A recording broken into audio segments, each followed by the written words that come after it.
En Ituri, l'armée affirme aussi avoir neutralisé 10 miliciens ADF et capturé 6 autres, dont 2 enfants de moins de 10 ans, un de nationalité ougandaise et l'autre congolaise, avec des bombes artisanales et 6 armes AK-47 à Maliboko, village situé à plus ou moins 10 km au sud-ouest du centre de Boga, dans la chefferie de Baïma Mitega, une énième prouesse encore encouragée par les gouvernants militaires qui motive ses troupes à poursuivre les ennemis de la République et les détruire en vue de pacifier complètement la province de l'Ituri. Jointe au téléphone par votre rédaction, le lieutenant Gabriel Jules Ngongo, porte-parole des opérations militaires en Ituri, a fait le point sur cette opération.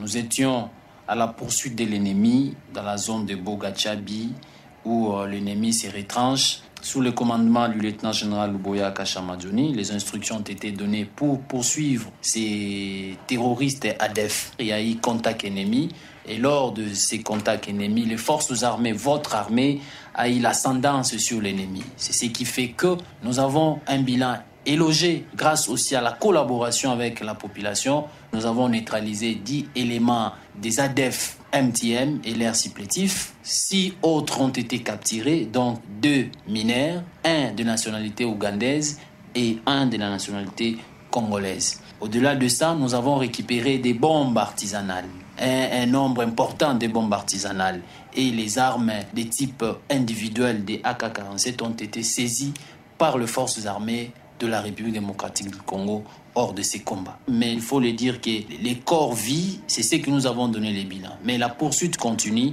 et la fouille continue dans cette zone de Malibongo. Vous savez, Malibongo, autrefois, était un centre de transit des ADF vers Kainama ou Nord Kivu, vice-versa. Depuis l'état de siège, nous avons consolidé cette zone et les éléments, le meilleur élément des forces armées sont sur place. Alors, au nom du commandant des opérations, gouverneur militaire, nous encourageons tous les éléments de forces armées à poursuivre l'ennemi et à les détruire méchamment parce que ce sont les terroristes et nous ne pouvons pas laisser les terroristes sillonner sur nos territoires. Nous allons en finir avec eux de manière professionnelle et nous sommes dans notre légalité. Leur capacité de nuisance est réduite et tout le monde le sait. Le constat est là. Parce qu'ils ont essayé, ils se sont heurtés contre les rouleaux compresseurs de forces armées.